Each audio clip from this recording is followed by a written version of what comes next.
UK police are hunting for an AWOL Royal Navy submariner who blew the whistle on Britain's nuclear submarines, exposing them, as he puts it, as a disaster waiting to happen.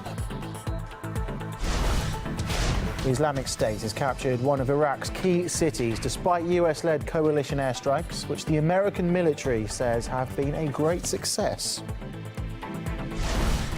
And as a US training program for the Ukrainian army kicks off, instructors complain about the state they find it in, with units in complete disarray, lacking even the most basic military skills.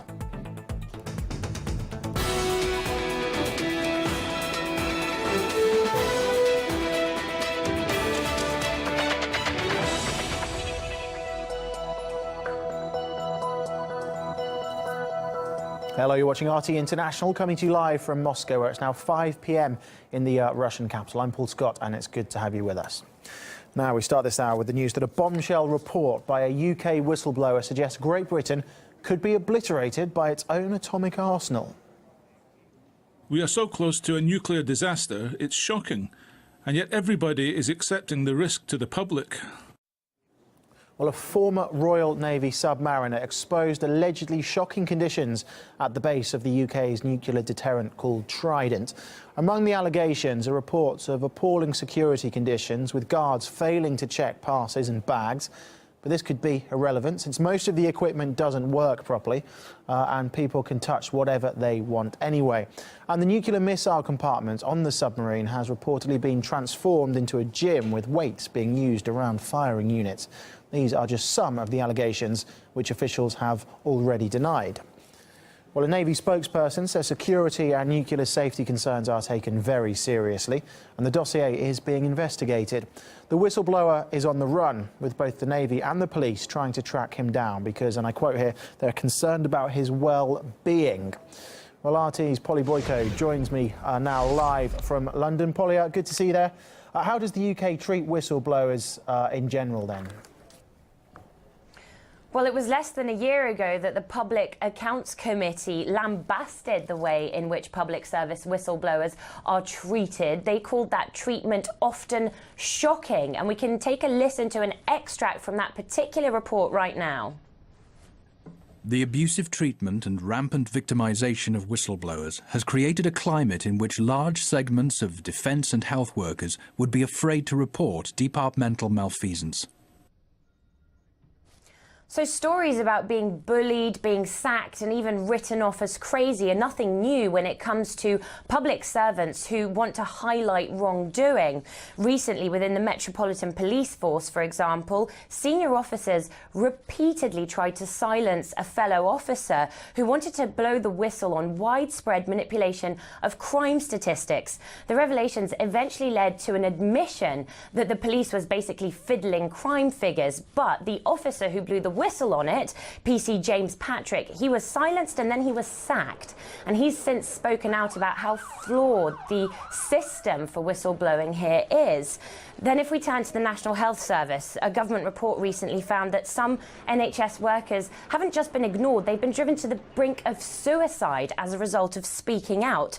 And that's despite the fact that sweeping NHS workers' concerns under the carpet can lead to the loss of patients' lives, just like it did with the Mid-Staffordshire scandal, where hundreds of patients died needlessly, and many say as a result it went unnoticed for longer because whistleblowers' concerns were being completely ignored. And quite controversially, the government recently changed the law for civil servants, saying that they can't speak to the press or to journalists without prior government approval. And union leaders and campaigners have said that that's a direct threat to whistleblowing and to freedom of speech. And against the backdrop of all of this, two big British newspapers, The Guardian and The Sun, have both had to set up secure servers so that whistleblowers or would-be whistleblowers can leak information without the fear of retribution from their employers. So it gives you an idea about the atmosphere and the climate of concern there is, of fear surrounding people who want to speak out. And going back to that initial report from the Public Accounts Committee that I started off with, it said and highlighted that whistleblowers whistleblowers play an extremely important role in society, and ignoring them is dangerous. And at the same time, MPs found that there's been what they called a startling disconnect between the official government policies that encourage people to speak out in theory and what ends up happening in practice when people do blow the whistle. Polly, thank you very much. RT's Polly Boyko reporting. Well, let's bring in our former MI5 agent Annie Mashon, who joins us live now here on RT International. Annie, thank you very much for your time. Good to see you there. So Polly mentioned a few cases. You've been through the whistleblowing process yourself as well. How does the UK government treat whistleblowers? The UK government treats whistleblowers appallingly. It always has, and we hope that for not many more years it will stop doing that, because whistleblowers are indeed the regulators of last resort. When every other form of accountability and oversight and justice has failed, we need these brave people to come forward and say there are issues of concern here. And your correspondent is absolutely right. We have many whistleblowers. It's quite an established culture in the UK, coming out of a variety of different backgrounds, including the health system and the finance sector. But of course, if you're coming out of the military or the intelligence agencies, you face not only the ruin of your reputation, the loss of your career, and the loss of your friends and your livelihood, you also potentially, or probably, face imprisonment too for a breach of something called the 1989 Official Secrets Act. Now, under this law, it makes it a crime for anyone coming out of defence or intelligence to report a crime or incompetence on the part of their employers. And this is what appears to have happened with this young whistleblower. Now, the interesting question under the Official Secrets Act now will be, if they seek a prosecution and they want to prosecute him for a breach of defence secrets, then he will have a defence under law, which will mean that they have to prove he caused damage by what he disclosed. If, however, he is a notified person for the purposes of the Act, which means someone cleared up to top secret, which it appears he might be, they can prosecute him under Section 1, which means he has no legal defence whatsoever under UK law. He can't argue public interest, which is manifest apparently in this case, and he can't explain why he did what he did. So it is time for an overhaul of the whistleblowing laws and holding to account the organisations that failed to protect those whistleblowers too.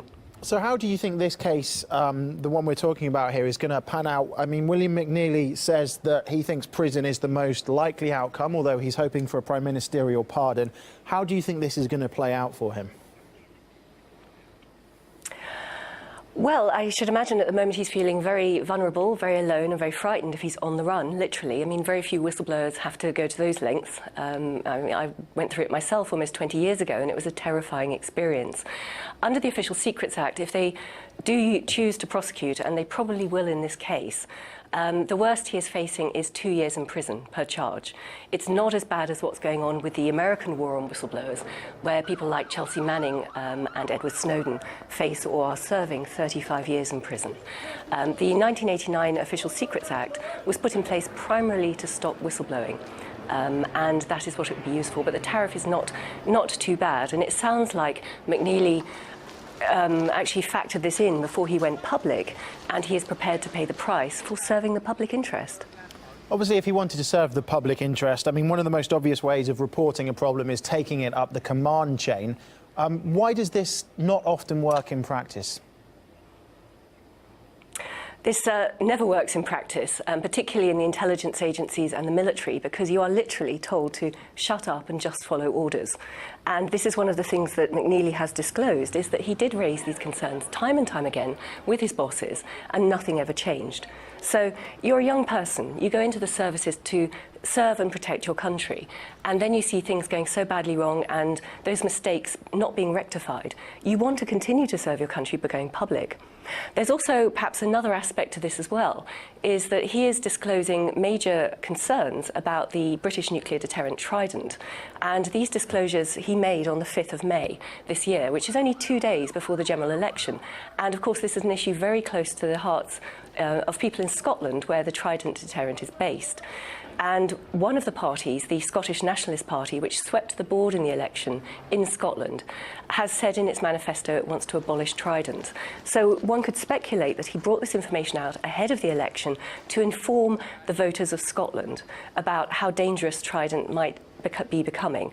And in order to stop the possibility of Britain wasting another 16 to 20 billion pounds on an update of the Trident nuclear deterrent, which is, 20th century tech trying to deal with 21st century threats. OK, Annie Masham, former MI5 agent turned whistleblower, thank you for joining us, as always, here on RT International. Ramadi, the capital of Iraq's biggest province, has fallen to Islamic State, with the population now fleeing the city and the jihadists' violence. Chaos and terror is everywhere. Many families have been killed.